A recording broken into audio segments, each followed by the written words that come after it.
Weh, sobat Q. Kita lagi di kolam nih sama Pak Usuk. Lagi nongkrongin ikan, sobat Q. Saya mau duduk kan ngobrol di atas sama Pak Usuk. Kali-kali saya. Apa? Orang kayak Deddy Kobuser podcast di dalam ruangan. Kita mau bikin prekes-prekes di sini. Prekes. Ngobrolin ikan lah Pak Usuk lah sama saya lah. Saya baru bangun tidur. Saya baru bangun dari sudah mandi belum? Alhamdulillah udah. Saya belum mandi. Pantesan aku tadi kan udah higili bilang. Data mandi. Nanti saya tahu kenapa Bang Jay gak pernah mandi dan gak pernah keramas. Jimatnya di sini. Takut luntur, sama takut luntur. Jadi kata si Teh Eca-nya, istri Mang Inu. Ya sebenarnya mah ganteng, cina teh ngantek tinggali batur. Oke. Oh gitu. Sebenarnya Bang itu ganteng, cuman gak ada yang tahu dia ganteng. Yang tahu tuh hanya teknik, nak. Ada juga yang tahu kata Pak Inu, kalau saya jadi artis pasti dianggap sebagai adenya Jamal Mirdad. Bagus.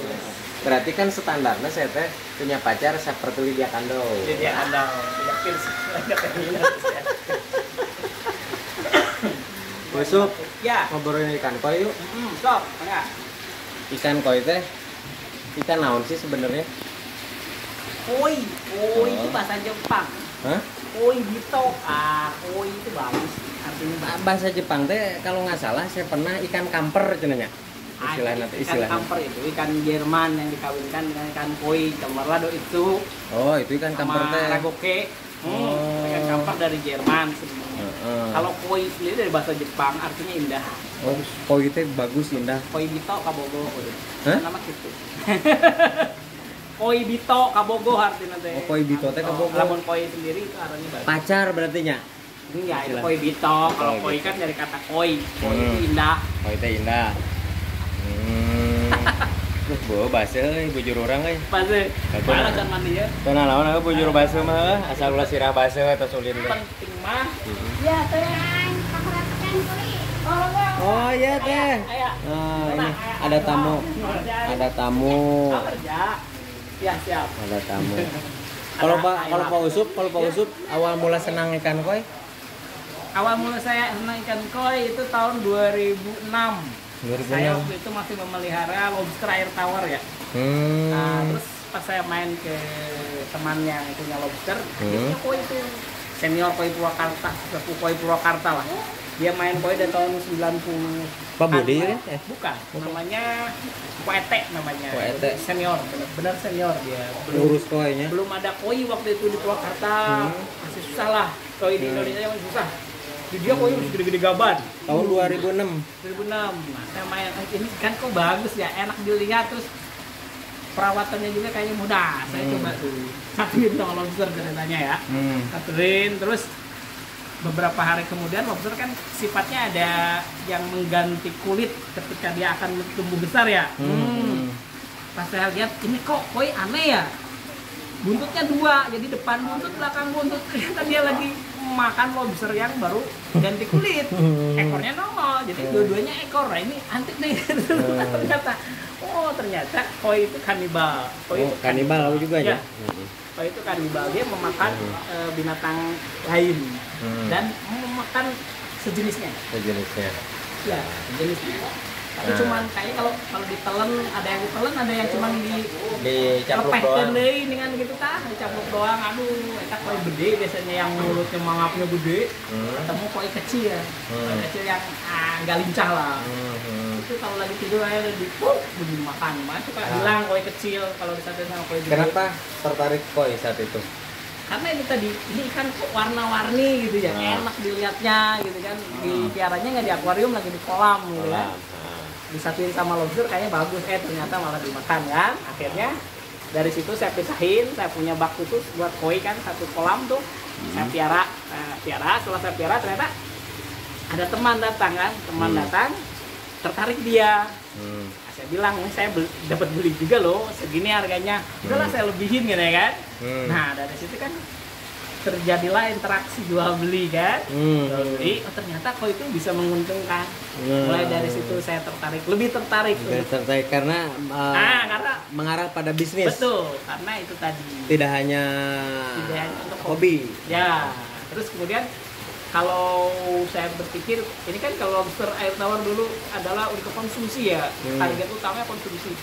Dan saya pun dengan tempat seadanya gitu kan tidak bisa mencapai quality yang banyak, karena untuk satu konsumsi itu dibutuhkan quality yang banyak, baru tercapai yang namanya penghasilan yang diinginkan ya. Nah, akhirnya saya beralih ke hias, lobsternya pun saya bikin hias. Saya waktu itu bisa bikin lobster air tawar yang jenis red claw itu berwarna-warni.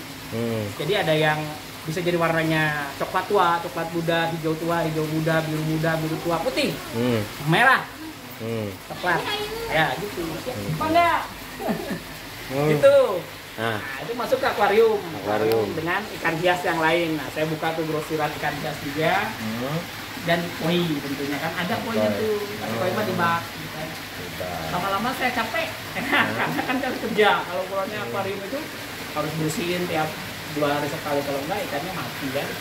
Karena saya memusatkan kepada lobster dan koi. Nah, kita pakai lobster dan koi itu lama-kelamaan lobsternya kita habisi. Karena kan kalau itu pemasarannya agak susah ya. Agak susah. Sekarang bagus lagi. Tapi ilmunya udah ada. Tenang Bagia mau belajar katanya. Saya mau bikin kalau ilmu itu nggak susah bawa.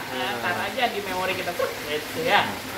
Akhirnya saya memutuskan untuk memelihara koi dan berjual beli. Itu dari awal mulanya saya. Berarti tahun 96 ya? 2006. Sekarang 2021. Ya, 2021. Berarti berapa tahun? 14 tahun ya? 15 tahun ya? 15 tahun Pak Usuf ngurusin ikan koi. Ikan koi, karena ikan koi doang. Ikan koi doang. Usuf? Ya. Senangnya ngurusin ikan koi sama ikan biasa gimana sih? Nah, ini ada perbedaan nggak? Seneng. Dari kecil saya emang senang ikan ya. Apa mau ikan? Udah kelihatan wajahnya wajah Fishman. Fishman gitu ya. Jadi waktu kecil itu saya kalau ada tukang ikan yang ditanggung bahasa Sundanya itu ya, itu saya selalu beli sebelum dipasang. Itu saya mainin Pak. Di ember sampai ikannya mati pokoknya baru dipasak sama ibu saya ya. Kalau belum mati mah terus aja dimainin. Nah, senengnya ikan koi itu kan saya seneng melihara ikan ya. Kalau ikan yang biasa itu kan nggak ada warnanya, begitu dikasih makan wah golencok-golencok, wah itu kan bikin seneng itu di situ. Pas kasih makan hanya kasih makan. Pas begitu ikan koi, kalau ikan koi kan begitu dikasih makan warna-warni yang muncul itu dari bawah, gitu kan? Itu seneng. Waalaikumsalam. Ini seniornya lobster Purwakarta ini. Ini. Lobster bisa warna-warni nanti. Ini teman saya ini dulu main koi bareng nih. Tahun 2006. Ini yang diomongin tadi. Bukan. Yang diomongin tadi adalah senior kita. Nah, ini murid-muridnya nih. Saya sama beliau murid-muridnya. Pak Usuf ketemu teman seperguruan. Teman seperguruannya lagi turun gunung. Beliau sekarang berjibaku di bidang unggas hias. Unggas hiasnya seperti apa? Kayak ayam seri, gitu kan? Ayam seri gitu. Ayam seri, terus ayam Brahma, ayam-ayaman unggas. Jenis unggas. Terus merpati pot dan lain-lain. Nah, tangannya ahli di bidang itu. Di bidang unggas-unggasan. Mantap. Satu guru, satu ilmu. Beda ilmu. Satu guru beda ilmu. Satu guru beda ilmu. Tapi ilmunya semua dikasih itu. Nah, kalau beda-beda. Ya. Jadi ketika satu guru bicara ikan awalnya tuh bisa jadi beda-bedanya. Ilmunya diturunin bareng sama 1 sampai 5.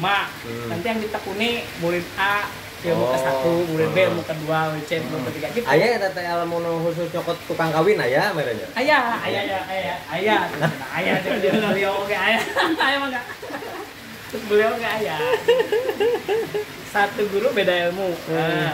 Tapi Pak Usuf, kalau jualan ikan koi itu menguntungkan nggak? Alhamdulillah saya rasakan sih menguntungkan. Menguntungkan? Bener ya? Iya, menguntungkan. Apalagi kalau breeding ya. Kan setelah Pak Usuf sukses, mungkin orang lain juga ada yang pengen suksesnya. Iya, jadi inspirasi gitu jadi ya. Inspirasi. Buat yang lain itu ya, kalau jadi inspirasi yang benar sih, alhamdulillah. Jangan sampai jadi inspirasi yang nggak benar. Misalkan gara-gara Pak Usuf nih, bisnis koi sukses kawin deh gitu. Ante bisnis koi kadang urusan kawin deh mah kawin deh. Dia mah bangge katanya. Kalau saya mah urusan kawin mah enggak lah. Ya, Nah, bagus sih. Saya mah pengen Ya. punya usaha yang banyak. Terus Nanti bisa berbagi sama orang lain. begitu bagi jadi kita harus banyak berbagi. Iya. Kalau kita kelebihan rezeki, satu istri kan masih muda kan nih. Coba dua gitu. Nah. Udah kan coba tilu. Dan kalau kita pengen berbagi itu salah satunya harus jadi orang kaya. ya, Ya kita nggak punya mah nggak bisa berbagi. apa siapa? Ukur bisa berbagi senyum paling itu. Dan berbagi ilmu. Berbagi Ilmu itu kan orang yang punya ilmu tuh nggak usah Iya, nggak bisa berarti kan, dilihat, nggak berarti bisa kan dibawa. kudu kaya, Bosok. Nggak bisa kelihatan di bawah-bawahnya. Kudu kaya gitu, kudu Ya, kaya kaya ilmu. Gitu. Kayak ilmu, kayak harta, kayak amal, terus jadi Kalau saya kaya renegade. kayak mandragin. Gitu Bang Jeng. Terus pertanyaan berikutnya. Saya menguntungkan nggak? Nguntungnya gimana Alhamdulillah, ceritanya? Misalkan menguntungkan. kasih contoh atuh. Contoh ya. Ada segala sesuatu juga harus dicontohin. Gimana ya? Kecuali malam pertama nggak ada yang nyontohin. Iya. Jadi waktu yang saya bilang tahun 2006 saya punya koi yang dari teman saya itu, kemudian ada teman datang ke rumah dan saya tawarin ke dia, kemudian dia mau ngasih lebih. Nah, itu kan udah jelas. Untungnya udah jelas kan. Waktu itu saya lupa ya ini berapa. Pokoknya ada untungnya itu hampir 20% lah. 20%. Tapi kan biaya pakannya mahal. Bos. Gak dihitung, waktu itu gak dihitung, kan kita bareng hobi. Soalnya biaya pakannya mahal, Bosok. Pakan dan Jangankan perawatan itu mahal. pakan ikan koi nya, pakan lele wes sekarang ya itu namanya. Iya, seneng itu. Pakan lele itu harganya misalkan Paling murah. Satu karung tuh 340.000. Satu karung isi 50 kilo kan? 340.000. ongkos 10.000, jadi 350, 7.000 per kilo. Nah, enak hitung-hitung jumlah lele kapasitasnya berapa di kolam kita jual. Nah kadang makan gedean kena beli pakan daripada jual lelenya. Tadi saya kasih tips sedikit buat pemirsa nih. Kalau Anda mempunyai tempat yang luas, tempat yang mumpuni, silahkan Anda bermain konsumsi. Karena konsumsi itu saya bilang tadi membutuhkan kuantiti yang banyak. Tapi kalau Anda punya tempat yang ya pas-pasan ya, saya bilang sedikit ya kecil ya, pas-pasan, itu lebih baik kita arahkan ke budidaya Ikan hias. ya. Karena keuntungannya, margin keuntungannya dan penjualannya itu Berbeda ya. mirip-mirip. Misal saya punya kolam nih segini, omset bisa 100 juta misalkan ya. Dia punya kolam 1 hektar, omset itu 100 juta sama yang mending ini. Mending ininya. Misalnya ditambah. Misalkan Kalau hitung-hitungan bisnis ya, kalau saya kan seneng aja merah ikan. Iya. Senang merah ikan, jadi nggak berbicara keuntungan. Yang penting Bisnis, senang yang ngasih bicara makan. bisnis, yang penting puas hati, Puas kepuasan, hati ngasih senang. makan ikan aja udah seneng. Yes. Tapi kadang udah rugi wae, bingung. Jadi Kalau kadang- bicara bisnis Kalau nama. bicara bisnis. Jadi yang harus kita padukan dalam bisnis itu adalah pertama, mulailah bisnis itu dari suatu hobi atau kesenangan. Karena saya menjalankan itu. Jadi mau rugi, mau untung, alhamdulillah terus bersyukur Alhamdulillah. kepada Allah karena ada satu sisi di hati ini yang tidak bisa dinilai dengan rupiah atau dinilai dengan harta kan, kepuasan. Puas lo gitu kan, seneng lo lagi wah capek di tempat kerjaan misalkan pusing. Balik ke rumah ke kolam masih makan fresh lagi, besoknya seneng lagi, senyum Iya, lagi. Teman-teman iya. saya sering bertanya, "Bos, kok nggak kelihatan Pusing apa gitu ya, ya. pusing, susah, kan maksud ceria terus, kenapa sih?" Terus saya juga mau emang gini. pernah saya ketemu salah satu dokter. Ketika ketemu salah satu dokter, wajah bapak sekarang agak cerahan loh. Gitu. Dok jangan muji kata saya, kecuali dokter jatuh cinta sama saya gitu kan. Dokter cewek? Cewek. Rasa sih dong. Nah, tapi dia menjelaskan bahwa ketika kita sering ngasih pakan ikan dalam posisi lagi pusing apa, energi negatif itu akan beralih kepada ikan, ke alam. Jadi netralisir ya. Netralisir. Netralisir terus gitu ya. Jadi energi positif terus yang kita dapat. Jadi saat ngasih makan kita lagi mumet, itu kan muncul energi positif nih masuk ke tubuh kita dengan kesenangan itu. Nah, si energi negatifnya itu ditalan oleh alam, diambil oleh alam, katanya begitu. Makanya harus sering-sering kita berhubungan dengan alam. Gitu. Ya, salah satunya ya mungkin melihara ikan ini ya. Kalau kita harus sering berhubungan dengan alam, istrinya marah dong. Hah? Istri palas. Parah. Untuk gitu. Supaya sesuatu yang bikin senang itu menimbulkan aura positif yang akan menghilangkan aura negatif. Gitu. Betul. Kak Usuk, kan Pak Usuk udah menjalani ini udah untung namanya, udah untung bicara biara koi. Ini misal nih, dari Pak Usuk belanja koi 1000 ekor. Ya. Bisa beli apa Pak Usuk? Ini berhitungan matematis apa berhayal apa? Realisasi lah. Realisasi jarang saya beli ikan sampai 1000 ekor. Jarang. Tempatnya kecil, saya beli ikannya kayak ilmu rinyu, nyicil, saya tiksa, ya Allah bawa 2000 ekor lauk saya kan. Jadi jarang saya membeli borongan sampai ribuan gitu, jarang karena saya belinya kan kalau berkaca sukses itu harus orang yang kelihatan udah wow gitu kan, orang baru percaya. Ya. Kalau sama yang dekil-dekil kayak gini mah kayak saya kan nggak ada. Gitu. Ngaranake pandekil. Jai pandekil. Orang Belanda saya mah aslina. Asli Belanda kan kalau orang kan panbasten. Saya pandekil. Di Sukabumi lainnya. Pandekil. Pandekil ya dia, bukan panbenghang. Pan kasep.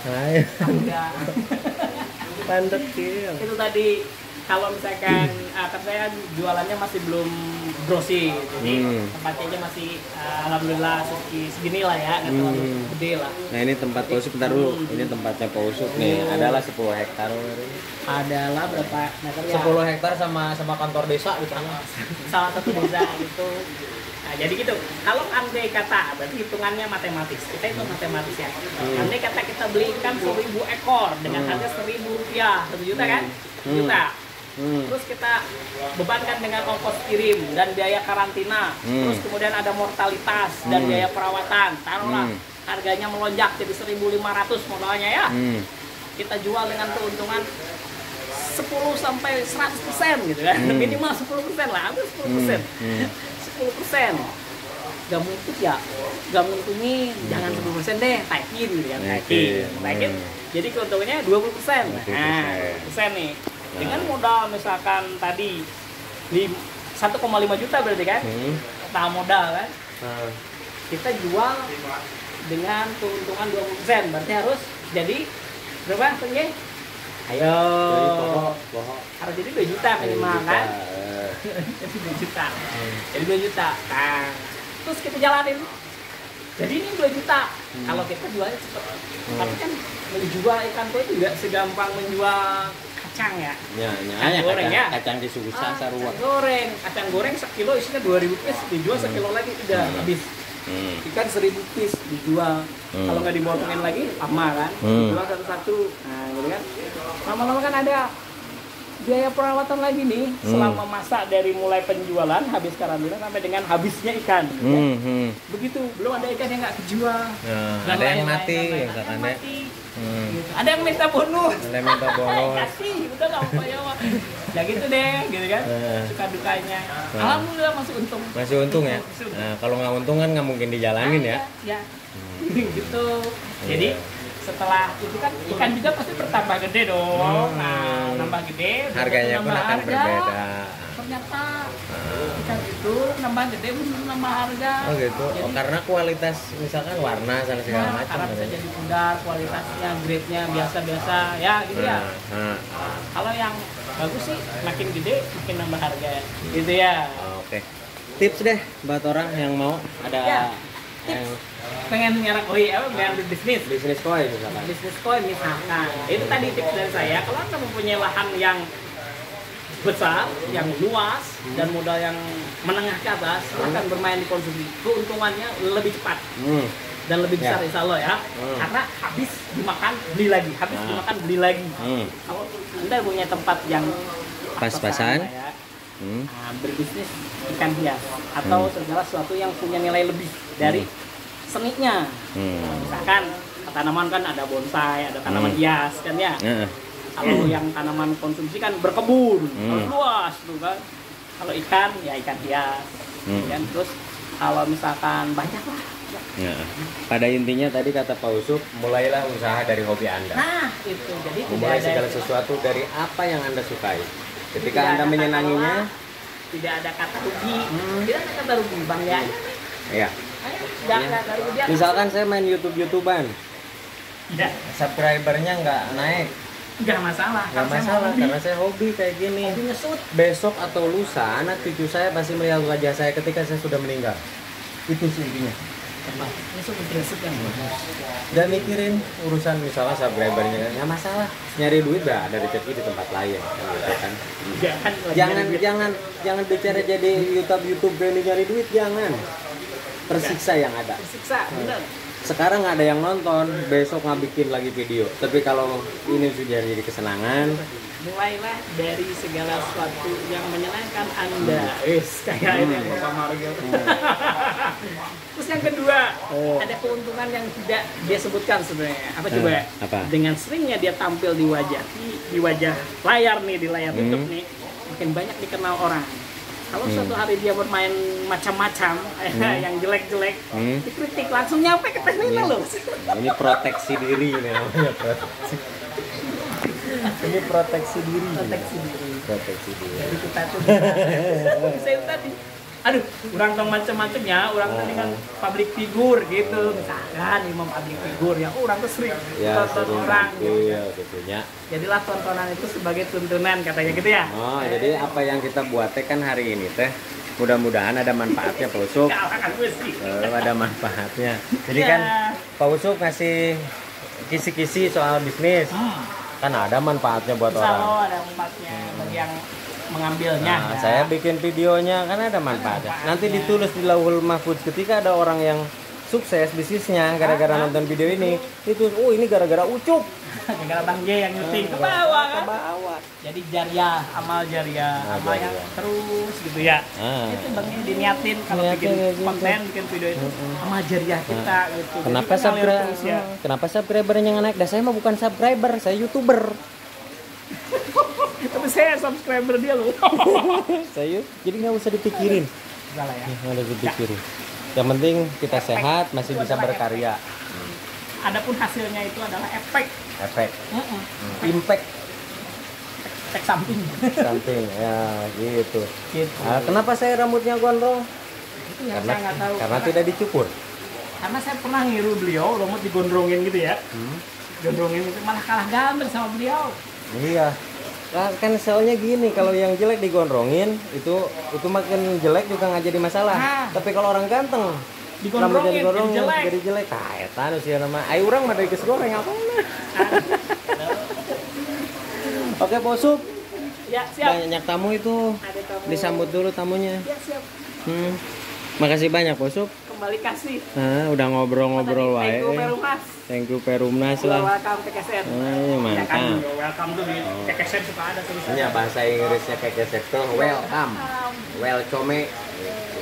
Welcome. Nah, kok pikiran lah ke Pausuk. Kunaon setiap KKSN tulisanana welcome. Padahal makanya tapi KKSN kalau diharapin mah kami salah. Nah, ini jam mana di dapur mah? Dapur mah jadi lain waktu. See you goodbye. Mana coba? Kita KKSN selamat datang, mana pincak kula urang kana kitu saja masuk. Kunaon nya teu tulisan nu lain gitunya. Misalkan tulisan I love you gitu ya. Teu pikir. Welcome apa namanya? Jadi yang saya ngerti KKSN itu adalah welcome. Welcome itu KKSN. Subhanallah. Jika ngenom cai pitnya disebut Aqua. Aqua ya. Brand merek dijadikan suatu nama. Gitulah. Ini bukan Aqua padahal gitu kan. Ini bukan padahal mah gitu misalnya. Ngomongin sponsor apa aja nggak apa-apa dah, kita nggak bebas. Ya. Berbagi rezeki lah, siapa tahu saya ngomongin Aqua orang besok pada belanja Aqua kan gitu. Ngalir tong sok hitung-hitungan teh lah di dunia teh teh misalkan dia pada nyebutin merek majar konten itu mah harus berbayar, entong hitung-hitungan tinggi gitu lu hirup tatu ya Allah. Enak benar kudu gitu talieur pusing menyebutkannya supaya kudu mayar ya. Gitu itulah sok we bebas sok kana sok anu nyieun lauk poe diomong-omong mah poe teu pernah protes. Misalkan arek merek naon aya koyan ulah ganap betul ngatut dulu tuh kita ngerata ya tong nahan napas bos Oh. Oke lah bosok. Nuhun ya, mandi dulu saya. Sama-sama. Atur nuhun, saya mau mandi. Aduh, teu gimana euy geus gimbal kieu euy. Yes, 3 hari. Ya, saya habis ngobrol sama Pak Usup di kolamnya Pak Yusuf Boy. Ini Pak Usup ini salah satu pengusaha muda terkaya di Purwakarta yang berhasil bisnisnya melalui berjualan ikan koi. Kalau nanyain nama Pak Usup di Purwakarta, tentu sudah tidak asing lagi. Yusuf Koi Purwakarta. Meskipun sudah sukses, istrinya tetap satu. Belum punya istri 2. Oke. Terima kasih untuk semuanya. Sampai jumpa. Ini mah hanya ngobrol-ngobrol biasa aja. Thank you Perumnas. Kasadayana. Assalamualaikum.